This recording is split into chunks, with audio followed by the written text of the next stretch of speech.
Sir ಇದೆಲ್ಲದರ ನಡುವೆ Zameer Ahmed JDS ಹೋಗ್ತಾರೆ ಅಲ್ಲ ಉಪವಾಸ ಸುತ್ತೀನಿ. ನಾನಿಲ್ಲಿಗೆ ಜೆಡಿಎಸ್ ಹೋಗ್ಲಿ, ಆ ಪಕ್ಷ ಬಿಟ್ಟು ಕಾಂಗ್ರೆಸ್ ಪಕ್ಷ ನನ್ಗೇನ್ ಕಡಿಮೆ ಮಾಡಿದೆ? ನಾನು ನಿರೀಕ್ಷೆನೂ ಇಟ್ಟಿಲ್ಲ. 2017 ಕಾಂಗ್ರೆಸ್ ಬಂದೆ ನಾನು 2018 ಸಮ್ಮಿಶ್ರ ಸರ್ಕಾರ, ಅದು ಸಮ್ಮಿಶ್ರ ಸರ್ಕಾರದಲ್ಲಿ ಕುಮಾರಸ್ವಾಮಿ ಮುಖ್ಯಮಂತ್ರಿ ಆಗಿದ್ರು. ಅದ್ರಲ್ಲಿ ನಾನು ಮಂತ್ರಿ ಮಾಡ್ತಾ ಅಂತ ನಾನು ನಿರೀಕ್ಷೆನೂ ಇಟ್ಟಿಲ್ಲ, ಯಾರ್ದೂ ಕೇಳಿಲ್ಲ. ಆ ಟೈಮಲ್ಲೇ ಪಕ್ಷ ನನಗೆ ಮಂತ್ರಿ ಮಾಡಿಬಿಟ್ಟು 5 ಪೋರ್ಟ್ಫೋಲಿಯೋ ಕೊಟ್ಟಿದ್ರು. ಎಷ್ಟು ಪೋರ್ಟ್ಫೋಲಿಯೋ? 5 ಪೋರ್ಟ್ಫೋಲಿಯೋ. ಇದೇ ಜನತಾದಳಲ್ಲಿ ನಾನು ಮಂತ್ರಿ ಆಗಿದೆ. ಕುಮಾರಸ್ವಾಮಿ ಮುಖ್ಯಮಂತ್ರಿ ಆದಾಗ ನಾನು ಮಂತ್ರಿ ಆಗಿದೆ. ಯಾವ ಖಾತೆ ಕೊಟ್ಟಿದ್ದು ನನಗೆ? ವಫ್ ಹಜ್ ಕೊಟ್ಟಿದ್ರು. ಕಾಂಗ್ರೆಸ್ ಪಕ್ಷದಲ್ಲಿ ನಾನು ನಿರೀಕ್ಷೆ ಇಟ್ಟಿಲ್ಲ. 5 ಖಾತೆ ಕೊಟ್ಟಿದ್ದು ನನಗೆ. Food and civil supply, consumer affair, minority, ಹಜ್, ವಫ್ ಕೊಟ್ಟಿದ್ರು. ತಿರ್ಗಾ 2023 ನನಗೆ 4 ಖಾತೆ ಕೊಟ್ಟಿದ್ದಾರೆ. ಏನು ಹೇಳಿ? ಏನು ಕಾಂಗ್ರೆಸ್ ಪಕ್ಷ ಕಡಿಮೆ ಮಾಡಿದೆ ನನಗೆ? ನನ್ನ ಜನತಾದಳ ಬಗ್ಗೆ ನಾನು ನಿರೀಕ್ಷೆನೇ ಇಟ್ಟಿಲ್ಲ. ನನ್ಗಿಂತ ಸೀನಿಯರ್ ಇದ್ರು, ಬಹಳ ಜನ ನನ್ಗಿಂತ ಸೀನಿಯರ್ ಇದ್ರು. 2018 ನಾನು ಮಂತ್ರಿ ಮಾಡುವಾಗ ರೋಷನ್ ಬೇಗ್ ಅವರು 7 ಬಾರಿ ಗೆದ್ದಿದ್ರು, ತನ್ವೀರ್ ಸೇಠ್ ಅವರು 5 ಬಾರಿ ಗೆದ್ದಿದ್ರು, ಮನೆ ಹಾರೀಸ್ ಅವರು 3-4 ಬಾರಿ ಗೆದ್ದಿದ್ರು. ಅವ್ರು ಎಲ್ಲ ಇಟ್ಕೊಂಡು ನಾನು ಮಾಡ್ಬೇಕಾದ್ರೆ ಅಲ್ಲ ಸರ್, ರಹಸ್ಯವಾಗಿ ಮಾತಾಡಿದ್ರಂತೆ ಕುಮಾರಸ್ವಾಮಿ ಜೊತೆ ಅಂತ ಚರ್ಚೆ ಸರ್. ನಾನೇ ಡಿಗ್ರಿ ಮಾತಾಡಲಿ? ರಹಸ್ಯವಾಗಿ ಅಪುವ ಸುದ್ದಿ. ನಾನು ಹೇಳ್ತಾಳೆ ಪಕ್ಷ ಏನ್ ಕಡಿಮೆ ಮಾಡಿದೆ ನನಗೆ? ಈಗ ಪಕ್ಷ ನನ್ಗೆ ಏನ್ ಕಡಿಮೆ ಮಾಡಿದೆ? ಈಗ ಪಕ್ಷ ನನ್ಗೆ ಏನಾದ್ರು ಕಡಿಮೆ ಮಾಡಿರ್ಬೇಕು ತಾನೆ? ನನಗೆ 2 ಸತಿ ಮಂತ್ರಿ ಮಾಡಿರೋದು, ಅದಕ್ಕಿಂತ ಹೆಚ್ಚು ಏನ್ ಬೇಕು? ಅದಕ್ಕಿಂತ ಹೆಚ್ಚಾಗಿ ಏನ್ ಬೇಕು ನನಗೆ?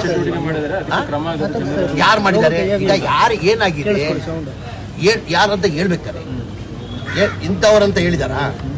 ಯಾರನ್ನ ಇದುವರೆಗೂ ಹಿಂಗಿದ್ರೆ ಹೇಳ್ಬೇಕಾನೆ. ಅವ್ರ ಪಕ್ಷದ ನಿಷ್ಠೆ ಇದ್ರೆ, ಪಕ್ಷದ ಬಗ್ಗೆ ಅಭಿಮಾನ ಇದ್ರೆ ಅವ್ರಿಗೆ, ಅವ್ರು ಇಂಥವ್ರು ಮಾಡಿದ್ರಂತ ಹೇಳಿ.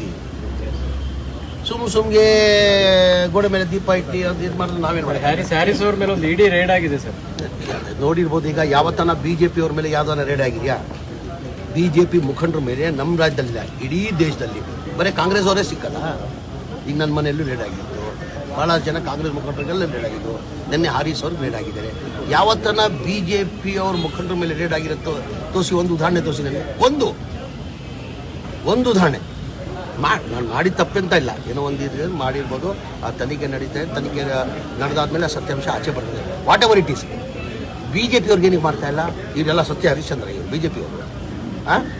ಈಗ ನಮ್ಮ ರಾಜ್ಯದಲ್ಲೇ ಎಲ್ಲಿದ್ರು 2008 ಅಧಿಕಾರಕ್ಕೆ ಬರೋ ಮುಂಚೆ ನಾನು ಪಟ್ಟಿನೇ ಕೊಡ್ತೀನಿ ನಿಮಗೆ. ಯಾರ್ಯಾರು ಎಲ್ಲೆಲ್ಲಿದ್ರು, ಇವತ್ತು ಯಾವ ಮಟ್ಟದಲ್ಲಿದ್ದಾರೆ ಅಂತ ಹೇಳ್ಬಿಟ್ಟು ಪಟ್ಟಿನೇ ಕೊಡ್ತೀನಿ. ಅದು ಕಾಣ್ತಾ ಇಲ್ಲ ಅವ್ರಿಗೆ? ಬರೀ ಕಾಂಗ್ರೆಸ್ ಅವರೇ ಕಾಣ್ತಾ ಇರೋದು. ಪೊಲಿಟಿಕಲ್ ಟಾರ್ಗೆಟ್ ಬೇಕಂತಾನೆ ಅವರು ಕಾಂಗ್ರೆಸ್ ಅವ್ರನ್ನ ಟಾರ್ಗೆಟ್ ಮಾಡ್ತಾರೆ. ಸರ್ ಇದೆಲ್ಲದರ ನಡುವೆ ಜಮೀರ್ ಅಹಮದ್ ಜೆಡಿಎಸ್ ಹೋಗ್ತಾರೆ ಅಲ್ಲ ಉಪವಾಸ ಸುತ್ತೀನಿ. ನಾನಿಲ್ಲಿಗೆ ಜೆಡಿಎಸ್ ಹೋಗ್ಲಿ, ಆ ಪಕ್ಷ ಬಿಟ್ಟು ಕಾಂಗ್ರೆಸ್ ಪಕ್ಷ ನನ್ಗೇನ್ ಕಡಿಮೆ ಮಾಡಿದೆ? ನಾನು ನಿರೀಕ್ಷೆನೂ ಇಟ್ಟಿಲ್ಲ. 2017 ಕಾಂಗ್ರೆಸ್ ಬಂದೆ ನಾನು 2018 ಸಮ್ಮಿಶ್ರ ಸರ್ಕಾರ, ಅದು ಸಮ್ಮಿಶ್ರ ಸರ್ಕಾರದಲ್ಲಿ ಕುಮಾರಸ್ವಾಮಿ ಮುಖ್ಯಮಂತ್ರಿ ಆಗಿದ್ರು. ಅದ್ರಲ್ಲಿ ನಾನು ಮಂತ್ರಿ ಮಾಡ್ತಾ ಅಂತ ನಾನು ನಿರೀಕ್ಷೆನೂ ಇಟ್ಟಿಲ್ಲ, ಯಾರ್ದೂ ಕೇಳಿಲ್ಲ. ಆ ಟೈಮಲ್ಲೇ ಪಕ್ಷ ನನಗೆ ಮಂತ್ರಿ ಮಾಡಿಬಿಟ್ಟು 5 ಪೋರ್ಟ್ಫೋಲಿಯೋ ಕೊಟ್ಟಿದ್ರು. ಎಷ್ಟು ಪೋರ್ಟ್ಫೋಲಿಯೋ? 5 ಪೋರ್ಟ್ಫೋಲಿಯೋ. ಇದೇ ಜನತಾದಳಲ್ಲಿ ನಾನು ಮಂತ್ರಿ ಆಗಿದೆ. ಕುಮಾರಸ್ವಾಮಿ ಮುಖ್ಯಮಂತ್ರಿ ಆದಾಗ ನಾನು ಮಂತ್ರಿ ಆಗಿದೆ. ಯಾವ ಖಾತೆ ಕೊಟ್ಟಿದ್ದು ನನಗೆ? ವಫ್ ಹಜ್ ಕೊಟ್ಟಿದ್ರು. ಕಾಂಗ್ರೆಸ್ ಪಕ್ಷದಲ್ಲಿ ನಾನು ನಿರೀಕ್ಷೆ ಇಟ್ಟಿಲ್ಲ.